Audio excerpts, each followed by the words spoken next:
Hello. Alors, dans cette nouvelle vidéo, nous allons plus nous focaliser sur la comptabilité analytique avec Odoo V15 et présenter une user case d'un tableau de bord euh, lié aux extractions de la comptabilité analytique que nous avons réalisé avec Google Data Studio et Google Sheets. Alors, c'est parti. Donc, on va pouvoir mettre en place la comptabilité analytique au niveau de Odoo V15. Alors, cette comptabilité analytique va nous permettre de faire des imputations assez précises sur toutes les écritures. Ce sont des imputations, je dirais, spécifiques dans la mesure où le plan analytique il est mis en place uniquement par l'entreprise. Donc, c'est une comptabilité facultative, mais qui est très utile, surtout pour pouvoir cerner un peu l'ensemble des opérations et puis l'importance des opérations par catégorie en termes de gestion. Bon, la comptabilité analytique, c'est aussi une comptabilité qui est appelée comptabilité de coût ou comptabilité de gestion. Très utile pour le manager. Alors, on va pouvoir dans Odoo V15 créer nos différents comptes analytiques et groupes de comptes analytiques. Donc, les comptes analytiques, ici, nous avons créé quelques comptes analytiques pour l'entreprise. Donc, on a les différents comptes. Là, on a les différents comptes. On a d'abord les produits d'exploitation. Donc, ici, on va par exemple, on va les regrouper, je dirais, regrouper par groupe pour rendre la chose un peu plus lisible. Donc, on a divisé les comptes en deux grandes catégories. Donc, on a les produits, les opérations d'exploitation, les opérations hors exploitation.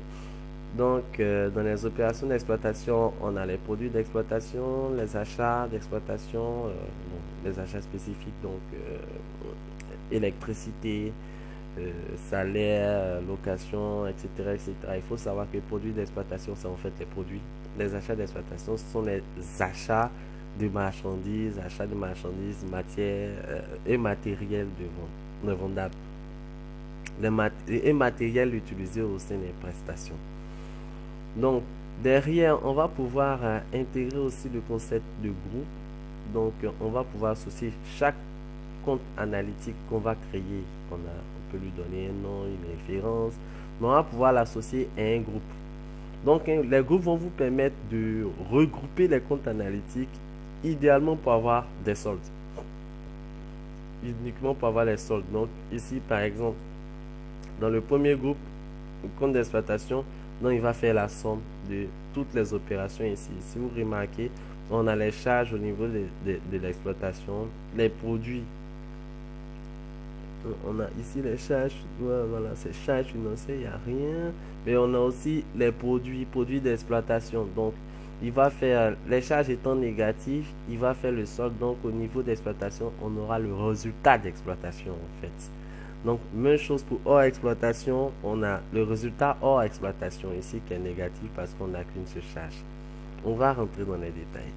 Une fois que nous avons créé nos comptes et nos groupes de comptes, on va pouvoir aller effectuer nos imputations. Les imputations, on va les effectuer sur les factures clients-fournisseurs, sur les écritures comptables ou bien dans la trésorerie. Par exemple, ici, je vais vous récupérer une facture. Voilà. Une facture. Ici, vous avez vu que pour l'achat de marchandises, l'imputation analytique est le produit d'exploitation. Donc, derrière ça, on va pouvoir automatiser. Et c'est assez intéressant. On va pouvoir automatiser les imputations analytiques. On le fait dans règle analytique par défaut. Ce qui se passe, c'est qu'on va pouvoir dire à Odoo, une fois après avoir créé notre compte analytique, on lui dira bien, lorsque au niveau des factures, tu vois soit un article, un partenaire ou en fonction d'un utilisateur ou un numéro de compte spécifique, effectue cette imputation, impute l'opération sur ce compte analytique. Donc, déjà, avec les articles, c'est extrêmement intéressant et facile.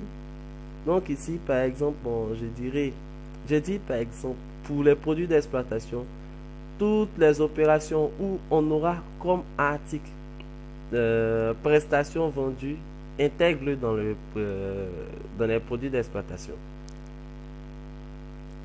Même chose ici, c'est pour voilà, les produits on a les prestations vendues. On a aussi le matériel et fournitures. Et là, j'ai ajouté une nouvelle condition en disant, bon, tu vas intégrer dans les produits d'exploitation les matériels et fournitures vendus si tu vois l'article matériel et fournitures et le compte de la classe 701 dans la région. Ensuite, je dirais, tu vas intégrer dans les achats d'exploitation l'article du moins, les factures où tu verras l'article matériel et fourniture de SAV et le compte 601 dans la région. Donc, ça vous permettra de faire vraiment des imputations automatisées en fonction des différentes conditions que vous avez placées. Et grâce à ça, à l'intérieur des factures, vous pourrez déjà par défaut, vous pourrez par défaut lancer les imputations.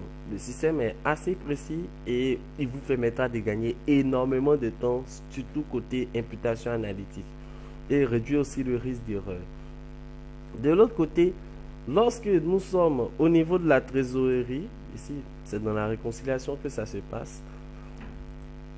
Donc lorsque nous sommes au niveau de la trésorerie, nous allons pouvoir aussi,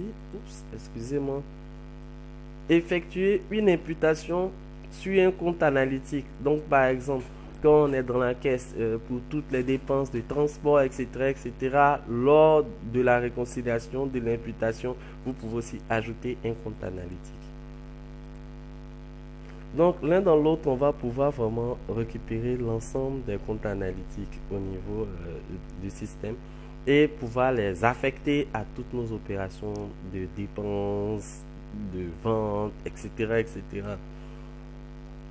Derrière, côté comptabilité analytique, on va avoir la possibilité d'avoir quelques petits rapports. Voilà, voilà. Donc c'est plus dans la configuration qui vont apparaître, ce sont les rapports avancés. Donc on a la possibilité côté analytique, voilà, d'attaquer les écritures analytiques. C'est le principal rapport. Ici, on va pouvoir soit créer des imputations analytiques de toutes pièces, des opérations, je dirais, de redressement, de régularisation, etc., côté analytique. Mais on va pouvoir aussi visualiser toutes les imputations analytiques qui ont été effectuées.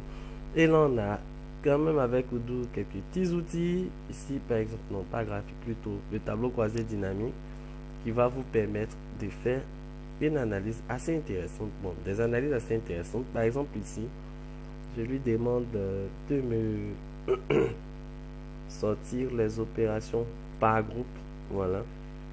Donc, on a les opérations analytiques exploitation hors exploitation tel que j'ai conçu le plan analytique. Ici, voilà, ici. Regrouper, personnaliser, voilà. Ok, donc ici, vous voyez carrément, voilà. Donc, on a les opérations par groupe de compte analytique. Donc les groupes de compte analytique, c'est les axes d'activité, ça peut être les départements. Donc c'est vraiment votre organisation. Derrière, on va pouvoir détacher par compte analytique. Ok. Donc on a le groupe, on a les différents comptes. Ok, vous me direz que on revient à peu près au même tableau qu'on a ici. Mais on va maintenant essayer de faire cette analyse mensuellement. Donc on a les imputations analytiques. Je dirais on a le grand livre analytique mois par mois. Derrière ça, on aura notre résultat d'exploitation ou notre marge d'exploitation mensuelle. Et je pense pour un manager, c'est l'une des informations les plus importantes qu'il recherche. Autre point, c'est bon. Ok. En outre, on va pouvoir exporter des écritures, d'où c'est une opération lorsqu'on a le droit, tout à fait possible. Et nous, avec l'export des écritures, nous avons intégré un processus de mise en place de tableau de bord avec Google Data Studio. Donc, je vais pouvoir exporter l'ensemble de mes écritures au format Excel. Je fais un exemple. Voilà. Voilà, par exemple, au format Excel. Et nous, à partir de cet export, nous avons mis un tableau de bord en place. Pour la petite histoire, derrière, on va pouvoir exporter nos écritures. On va les intégrer dans un fichier Google Sheets. Un petit fichier Google Sheets qui va récupérer l'ensemble des écritures.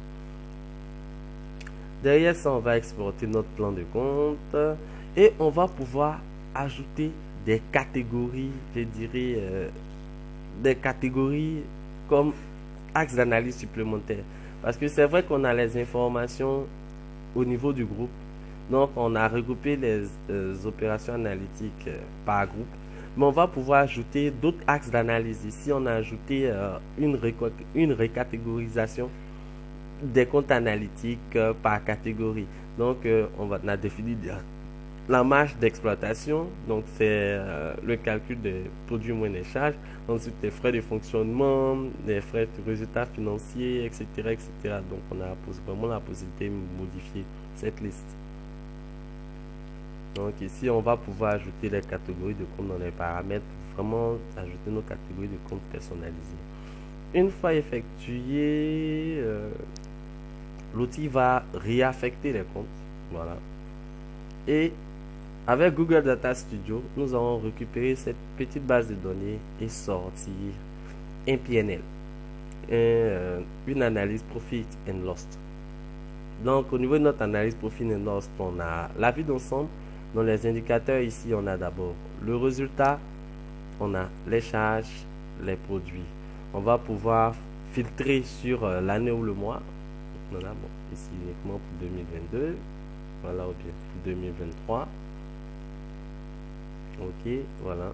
Ensuite, on va pouvoir ajouter, choisir sur le mois. Voilà, comme vous le voyez ici. Donc, mois par mois. Ok, donc on a notre analyse par mois. Ensuite, donc on disait j'ai le résultat, j'ai les charges, j'ai les produits. Ensuite, on a le résumé vraiment de l'activité avec nos principaux indicateurs. Donc, côté exploitation, on a la marge d'exploitation, on a le total des frais de fonctionnement, le résultat financier, le total des autres charges hors exploitation. On a le détail. Ici, en cliquant par exemple sur la marge d'exploitation, on voit un peu tous les comptes. Voilà, tous les comptes mouvementés dans les produits d'exploitation. On a la communication publicité. Et puis, on a les achats d'exploitation. Donc ici, pour le mapping, la marge d'exploitation, vous voyez, voilà les trois comptes qui ont été utilisés.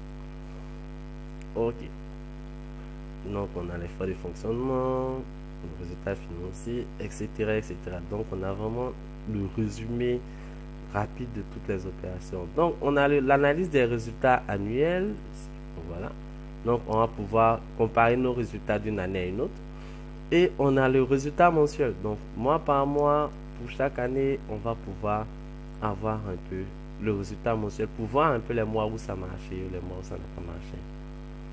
Ensuite, dans le PNL, on a vraiment le détail du profit and loss. Donc, on a l'exploitation ici. Avec la marge d'exploitation, sa décomposition. Et le total qui est le résultat d'exploitation.